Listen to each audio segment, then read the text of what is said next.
Good morning guys. मेरा जो आज का टॉपिक है वो है पैनिक अटैक और पैनिक डिसऑर्डर के बारे में। तो सबसे पहले कुछ बातें जान लेते हैं इसके बारे में कि पैनिक अटैक या पैनिक डिसऑर्डर क्या जो है वो होता क्या है। ठीक है, एक इंसान है, उसको अचानक से क्या है बहुत ज़्यादा डर लगना शुरू हो जाता है।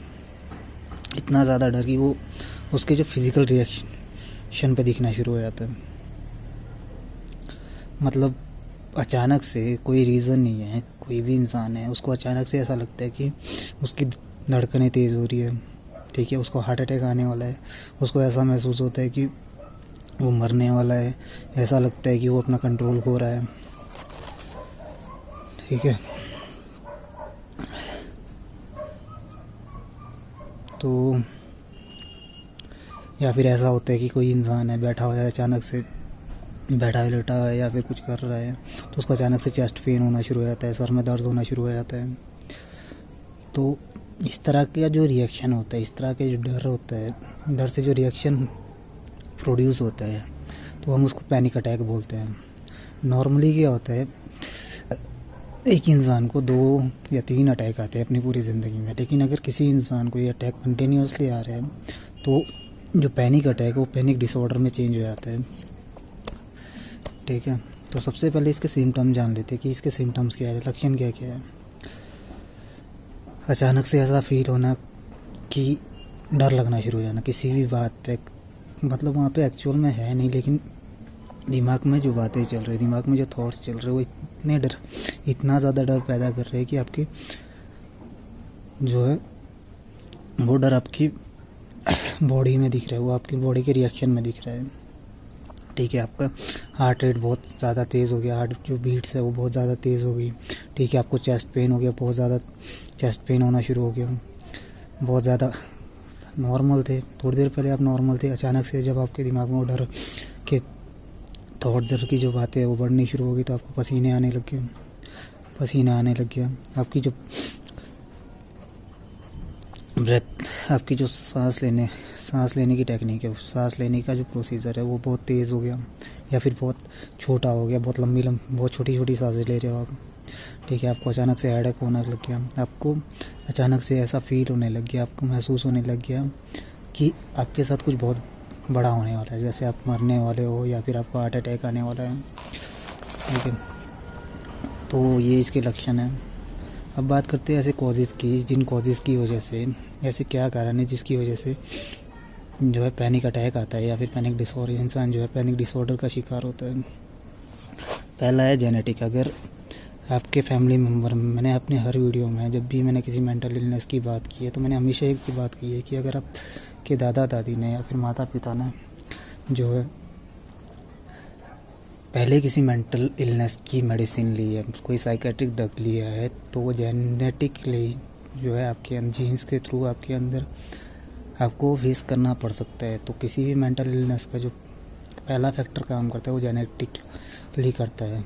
ठीक है, उसके बाद जो सेकंड कॉज है वो हो सकता है मेजर स्ट्रेस, जैसे कि आपको किसी से आप प्यार करते हो, ठीक है, या फिर आपकी फैमिली मेम्बर में कोई ऐसा है जिससे आप बहुत ज़्यादा प्यार करते हो और उसकी अचानक से मृत्यु हो जाती है, या फिर उसका अचानक से कोई बहुत बड़ा एक्सीडेंट हो जाता है, या आपका कोई बहुत बड़ा एक्सीडेंट हो सकता है। ठीक है, कंटिन्यू नेगेटिव इमोशन आपके लाइफ में एक के बाद दूसरा जो है बहुत सारे जो है सैड इवेंट्स जो है हो रहे हैं। ठीक है, और आपके दिमाग में कंटिन्यूसली नेगेटिव इमोशन आते हैं। यही एक रीज़न होता है जब लोगों को हार्ट अटैक आता है, तो पैनिक अटैक होता है। स्टार्टिंग में वो पैनिक अटैक होता है, लोग बोलते हैं कि इसको जो है सदमा लग गया, वो सदमा नहीं होता, वो एक पैनिक अटैक होता है जो हार्ट अटैक के रूप में जब बढ़ जाता है तो हार्ट अटैक का रूप ले लेता है और लोग हार्ट अटैक के शिकार हो जाते हैं। ठीक है, तो certain changes in the part of brain, अगर आपके ब्रेन में कोई चेंजेस आ रहे हैं, जैसे कि अब ये चेंजेस किस तरह से आएंगे, जैसे आप नशा कर रहे हो, ठीक है, कोई किसी भी तरह का नशा, जब भी कोई इंसान मेंटल इलनेस का शिकार होता है अगर वो नशा करता है तो जो उसके सिम्टम्स होते हैं वो 10 गुना ज़्यादा बुरे हो जाते हैं, 10 गुना ज़्यादा उनकी जो स्ट्रेंथ होती है 10 गुना ज़्यादा बढ़ जाती है। इसीलिए मैं अपनी हर वीडियो में कहता हूँ कि अगर आप किसी भी प्रकार का स्ट्रेस फील कर रहे हो, किसी भी प्रकार का जो है आपको लग रहा है कि आपको स्ट्रेस है, चाहे वो काम का है चाहे किसी भी, उसमें नशे का यूज़ मत करना। कभी भी नशे का सहारा लेने की कोशिश मत करना, क्योंकि वो जो आपके कॉजेज़ है, जो आपके सिम्टम्स है, उसको 10 गुना ज़्यादा बुरा बना देगा, 10 गुना ज़्यादा बड़ा कर देगा। ठीक है। सेक्सुअल असोल्ट हो सकता है कि आपको सेक्सुअली किसी ने हरास किया हो, और बेसिकली जैसे आपका डिवोर्स हो गया हो, ठीक है, तो उस टाइम पे आपको चेस्ट बहुत बड़ा सदमा लग सकता है, आपको पैनिक अटैक आ सकता है और आप हार्ट अटैक के थ्रू मर सकते हो। बहुत सारे लोगों को कन्विंस किया जाता है कि जैसे जिनके बच्चे नहीं हो रहे थे तो उनको बार बार ताने दिए जाते, तो वो लोग जो बच्चे का एक एडिक्शन हो जाता है उनके दिमाग में, जो बच्चे के लिए एक एडिक्शन पैदा हो जाता है, तो उस वजह से उनको पैनिक अटैक आ सकते हैं। ज़्यादा स्मोकिंग करने से, ज़्यादा अगर आप स्मोकिंग कर रहे हो तो उससे आपको पैनिक अटैक आ सकता है। कॉफ़ी का ज़्यादा यूज़ करने से आ सकता है। ठीक है। अगर आपने चाइल्डहुड में आपके जो बचपन है, ठीक है, या बचपने में आपने जो है बहुत बुरे एक्सपीरियंस है, जैसे आपको मारा पीटा गया हो या सेक्सुअली हरास किया गया हो, या फिर आपको बचपन में कोई ऐसी चीज़ें देखी गई हो जो बहुत बुरा एक्सपीरियंस रहा हो, तो उस वजह से आपको पैनिक अटैक आ सकता है। ठीक है। अब पैनिक अटैक के साथ कुछ कॉम्प्लिकेशंस आते हैं, जैसे कि अगर आपको पैनिक अटैक आ रहा है तो वो किसी बड़ी बीमारी का रूप ले सकते हैं। ठीक है। जैसे कि पैनिक अटैक कन्वर्ट हो सकता है फोबिया में कन्वर्ट हो सकता है। आपको ड्राइव करने से डर लगेगा, आपको घर से बाहर निकलने से डर लगेगा। अब पैनिक अटैक और कौन सी ऐसी जो मेंटल इलनेस है उनमें कन्वर्ट हो सकता है या होता है। डिप्रेशन में हो सकता है। ठीक है। एंजाइटी डिसऑर्डर में हो सकता है। एंजाइटी क्या होती है? एंजाइटी घबराहट होती है। ठीक है। आपको हर चीज़ में डर लगना शुरू हो जाएगा, या फिर इसके बाद जो मेरा वीडियो होगा वो एंजाइटी के ऊपर होगा, तो इस एंजाइटी डिसऑर्डर के ऊपर हो सकता है। या फिर बाकी जैसे साइकेट्रिक डिसऑर्डर है, जैसे बाइपोलर डिसऑर्डर है, और भी बहुत सारे जो साइकेट्रिक डिसऑर्डर हो सकते हैं, तो उसमें जो है कन्वर्ट हो सकता है। पैनिक अटैक या फिर पैनिक डिसऑर्डर मेंटल की कोई बहुत बड़ी बीमारी नहीं है। ठीक है। बहुत छोटी सी बीमारी है, लेकिन अगर आप आपको कंटिन्यूसली पैनिक अटैक्स आ रहे हैं तो वो किसी बड़ी मेंटल इलनेस का आपको शिकार बना सकती है। अगर आप इसके स्टार्टिंग सिम्टम्स को समझ गए, उसमें आपने काम किया, बहुत 2 ऑप्शन है। पहला, आप साइकेट्रिस्ट के पास जाए जब आपको कहीं भी ऐसा लग रहा है कि अचानक से चेस्ट पेन हो रहा है, या फिर आप अचानक से कोई जो है बॉडी में कुछ ऐसे रिएक्शन दे रही है, कोई डर की वजह से आपको जो है पसीना आ रहा है, या फिर आपको बहुत ज़्यादा डर लग रहा है, तो आप सबसे बेस्ट तरीका है, अगर आपके पास कोई ऑप्शन नहीं है, ठीक है, आपको लग रहा है कि कोई ऑप्शन नहीं है, तो दूसरा है, पहला तरीका है कि आप अपने किसी भी साइकेट्रिस्ट के पास चले जाए। ठीक है। या फिर किसी मेंटल हेल्थ काउंसलर के पास चले जाए जो दिमाग की परेशानियों को काउंसलिंग के थ्रू ठीक करते हैं, तो उनके पास चले जाए। ठीक है। अगर आप स्टार्टिंग सिम्टम में स्टार्टिंग स्टेज पे गए तो आप एक बड़ी मेंटल इलनेस का शिकार होने से पहले आप जो है उन सिम्टम्स को ठीक कर सकते हो। दूसरा जो मेरा तरीका है, ठीक है, सिंपल है, 1 महीने का प्रोसेस है, 1 महीना भी नहीं लगेगा। ठीक है। बेसिकली आपको करना क्या है, जब आपको पहला थॉट आता है कि आपको पता है कि आपको डर लग रहा है, आपको पता है चेस्ट पेन हो रहा है, आपको पता है कि आपकी हार्ट बीट बढ़ रही है, तो उस टाइम पे आपने दिमाग में बस एक ही चीज़ रखनी है कि मेरे साथ शायद स्ट्रेस की वजह से हो रहा है। ठीक है। जो आपको स्ट्रेस है उस वजह से, आपको ये नहीं लेना कि मेरे को हार्ट अटैक आने वाला है। ठीक है। या फिर मेरा जो है अपना मरने वाला हूँ, या फिर कुछ। जब आप अपने दिमाग को इस तरह के थॉट देते हो तो आपका दिमाग उस पर रिएक्ट करता है, उन थॉट के प्रोसीजर पे काम करना शुरू कर देता है। ठीक है। अगर आप इसको नॉर्मल रखोगे, ठीक है, आप बोलोगे कि चेस्ट पेन हो रहा है, तो आप सोचोगे कि हाँ यार हो सकता है मैंने आज दिन को ज़्यादा काम किया हो। जब आप उसको नॉर्मल रखते हो तो आपका दिमाग उसमें वार्निंग नहीं रखता, उसको वार्निंग की तरह सेव नहीं करता। अगर वो वार्निंग की तरह सेव हो जाता है तो आपका दिमाग बार बार उस चीज़ को जो है टैकल करता है।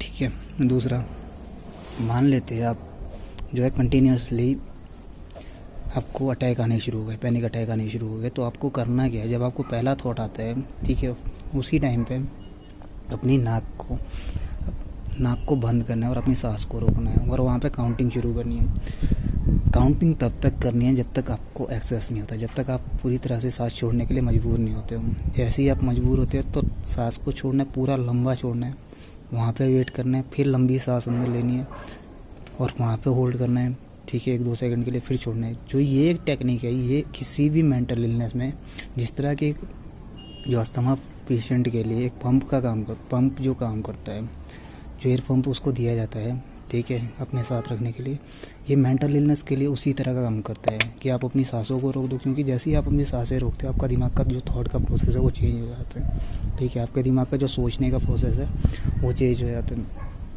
ठीक है।